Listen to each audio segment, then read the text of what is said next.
That's annoying. Nottingham Forest 1, Manchester City 1. Dropping points again. Cannot get a run of games going. How many games? What was the winning streak?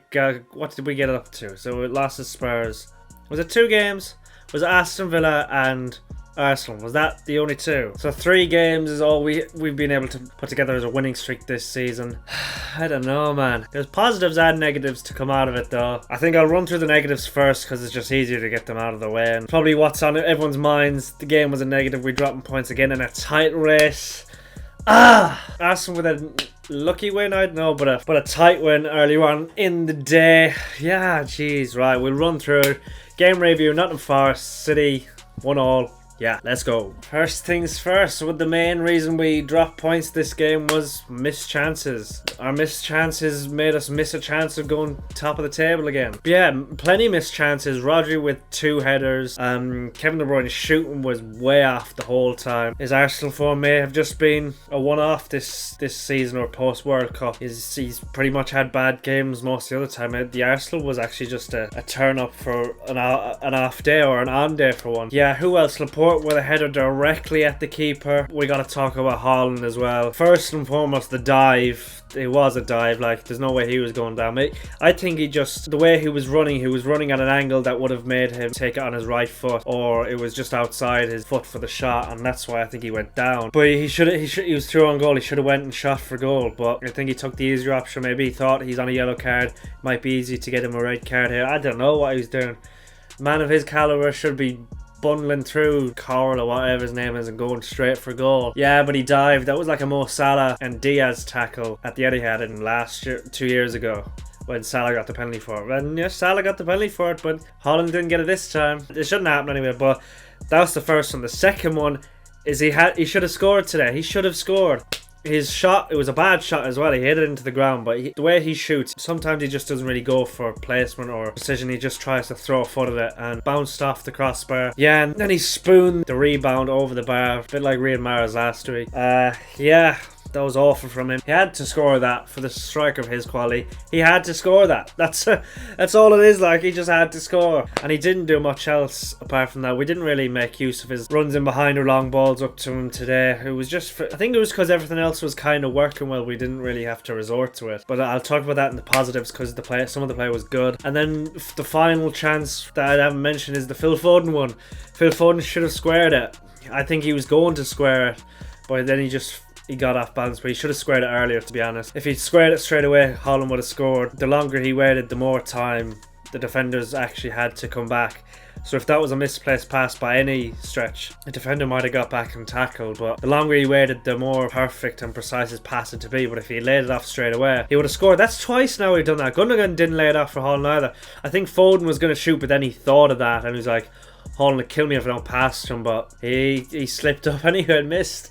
So the thing with this game was, it wasn't like previous games we dropped points in where we just haven't been able to create anything. With this game, we actually created stuff, which was the most frustrating thing. But yeah, so that's the first negative, that we missed so many chances. Kind of positive that we created that many, but I'll get onto that. But first negative is that we wasted them all. We 5 big chances and we spooned all 5 of them. But yeah, second kind of negative is not the biggest one, I don't know, but it didn't really have that much of an effect on the build-up this time. But the 3-2 with the back system, I kind of wanted Nathan Ake at left back. I thought that's what he would go with. Nathan Ake at left back, especially for the goal. I think just the way Nathan Ake is, he would have slid and got to that. It's nitpicking, it's what ifs or whatnot, but Nathan Ake is a very good box defender, and I think it was only Laporte and Walker at the back for the goal, and Laporte's definitely not an elite box defender. But I think Ake would have been good in that situation. He probably would have tried blocking that shot. He would have went to ground definitely to put it out for a corner. But yeah, I don't know.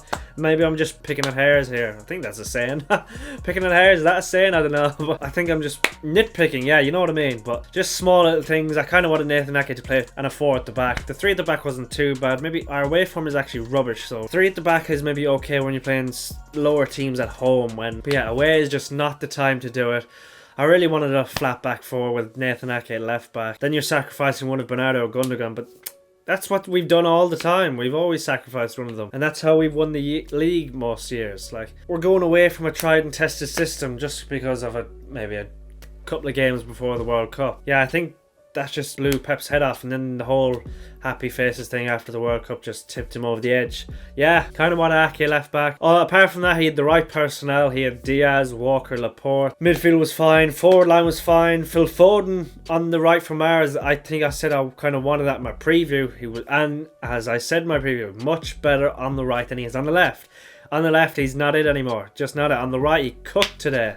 Apart from that crucial slip up that he had that he should have let it off, but I've been through that already. I've seen a lot of people say Foden didn't have a good game, but I thought he was wiry enough. I thought he had a decent game for his first start in a long time back on that right hand side, especially. I thought he had a decent game. He's one of our busiest players.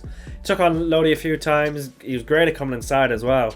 So yeah, I'm not sure about the Foden slander. But yeah, on to this kind of positive now. I'll start off with an iffy one, but I've criticised Pep loads in the past couple of games, past couple of videos, and he's a reason why we dropped points, but he can't really be blamed today. He coached a 5-0 win or 5-1 win. The only reason I was criticising him in past videos because we didn't create anything, but that was totally different today. We created loads. I ran through the chances that we missed, so can't really blame Pep. Maybe an Ake starting, that's maybe the smallest thing you could criticise him, and maybe subs being too late. But when you're 1-0 up and then you bring on a Phillips or bring on defensive subs, it sometimes sets a tone and just invites pressure then. So that's hindsight, can't really attest to that. Maybe he should have, yeah, Bernardo left back.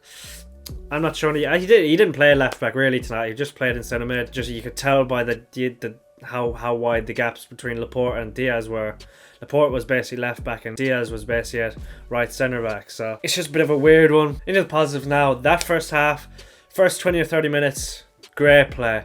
Intensity, passing with purpose. The opposite of tiki-taka, because tiki-taka is actually just passing for the sake of it and no purpose in it. People have actually just confused that term over the years to mean Pep ball, or that's what Pep wanted. But Pep hates tiki-taka, but less of that. That's not what I'm talking about. But passing with purpose, always with intensity, fizzing balls left and right, constantly moving. Yeah, it was just really good. It's just Nottingham Forest defended so deep. The pitch wasn't great either for Man City to be playing their peak ball. The pitch has to be like a carpet. It just felt like it was bobbling a lot today, especially for KDB. Everything he was, I don't know about him, but yeah. But yeah, the passing, the movement, the intensity was really good in the first half, and creating chances. And then we got the goal through Bernardo Silva, just an onslaught really, and then a long range shot just out of nowhere. I was shocked. I kind of got a fright when he took the shot, and the fact it went in, it kind of gave me a jump. But yeah, that was positive play. A massive improvement from how we've been playing recently, which is a good sign going forward. Even though we dropped points today, compare that to the game against Arsenal. We fluked that win. We completely fluked that win. Like if we had Arsenal's the way we played at Arsenal to the end of the season, we ain't winning the league. But if we played the football we played in this game versus Nottingham Forest, yeah, we'll win the league, I'm sure of it. But you might ask, oh, but we beat Arsenal, but we dropped points to Nottingham. Yeah, just fortunate things. Arsenal crumbling. That was the reason we won that game, to be honest. It wasn't really because of us. They just kind of bottled it. Nottingham Forest had one shot on target. It was their only attack, really. That's the only time they got a good couple of people forward. Yes, sometimes they lobbed it forward to Morgan Gibbs-White, but there was no one out there to help them. But the first proper attack that I remember, that's when they scored. So that's a bit frustrating. It's very typical City, but maybe that's what we need. Typical City, the return of typical City. Typical City usually wins titles. 4 out of the last 5, I'm pretty sure. Typical City is back, and I'm kind of hopeful for it. The way we played today, the amount of chances we created, the personnel that played, the system, still not pleased with it. But yeah, slowly but surely getting back to the right structure and just the way we used to play, with passing with intensity, moving with purpose, playing with purpose. Although it's a bad result and we've dropped points, it's kind of positive looking forward. I could see why Pep said he was happy with the way we played. I wouldn't be surprised if he said he wasn't happy with the way we played against Arsenal. But yeah, it was a good game. It's just we weren't clinical. Very City back in the day. Well, not back in the day, but back a while ago. It's just we dropped points if we weren't clinical. It's basically like one of those games where you'd scapegoat Jesus or Sterling for missing tons of chances afterwards. But yeah, performance was good, but the result was bad. It's not ideal in a title race, but if we drop points and we played like we have been recently, that'd be worse. That'd be a lot worse. At least today showed we've improved in some department, and we'll eventually get there, hopefully. It's hopeful signs anyway. That's what I'm trying to say. There's some silver linings in there, tiny little slivers of hope. going forward. Arsenal also looked a little bit wobbly. They went behind twice today. They may still be on a little bit of a wobble. Who knows? Pep can't really be blamed for today, like I said. Grealish is a positive that I want to mention. Ever since he came back from the World Cup, he's improving. He's getting those stats, getting those goals and assists. Although it was just a simple pass today, but some of the times, some of the ways he just drove inside today, getting that player straight away. It was good to see. Good to see from him. He wasn't that incisive maybe with his passing, but hey, with Grealish, it's just small baby steps at the moment. Kevin De Bruyne, stinker, absolute stinker. Haaland, stinker as well. Didn't do much else outside of missing all the chances. Foden, I thought Foden, as I said, was alright. I don't mind if he stays there, but Mahrez will probably be back in for the Champions League. I'll get onto that in my preview for the Leipzig game, which is going to be so tough, man. They are good as well. They are good. We are not at the moment. Walker seemed fine, although Walker and Laporte were at kind of fault. They should have been able to get to the ball if the opposition players can get to it and they're onside.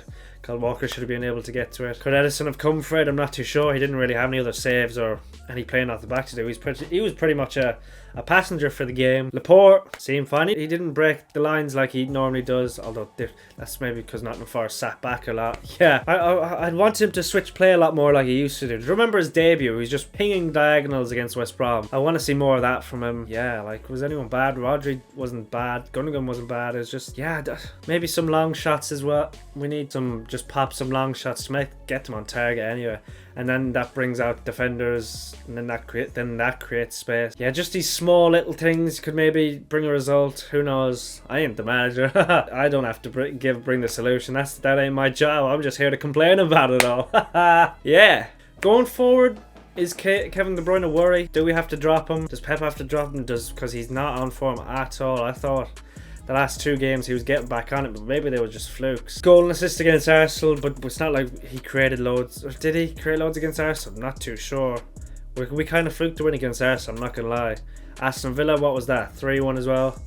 Who scored that? Holland scored, was it? Holland scored, he assisted as well. I don't know, I think KDB scored as well, or assisted. But yeah, I don't know what's up with KDB nowadays. Champions League is coming up. Hopefully he's incisive and decisive. Champions League Mahrez, hopefully he's back. Put on those black gloves. Yeah. No left back still. Sergio Gomez doesn't seem to be in favour at all. But now the left back, I'm not convinced by it just yet. Maybe at home against lower sides, maybe that's fine. We see what he goes with in the Champions League against Leipzig. I think he's going to have to go with the back four and put Ake in there. I just think he has to. And drop one of Bernardo or Gundogan, or even drop a KDB and have that winning trio, well, not famous, but famous among City fans. That Bernardo, Gundogan and Rodri midfield that wins and wins and wins. Yeah, who knows, but I'll talk about that in the preview. But yeah, Nottingham Forest versus Man City, 1-1 draw. City dropping 2 points in the title race. I had to do this one sitting down because, bruh, I'm deflated. Yeah, I am wrecked. Just complete deflation. You kind of sensed it was coming as well. Just the way you miss chances, and then Chris Wood. I said it in the preview. He might be dangerous, but he didn't start though. I thought he might be dangerous up against the centre-backs. Boy's only scored 2 goals in the league and he scores today, like, bruh, calm down. Deflated like I said, haha. But yeah, that's my review anyway. Hit like, I need it. Leave some comments. Leave some hate comments. I didn't get hate comments, but I got a negative one. That made me laugh, so leave some hate comments in the comments below. Don't forget to subscribe as well. Helps me out. And I'll see you next time. Peace.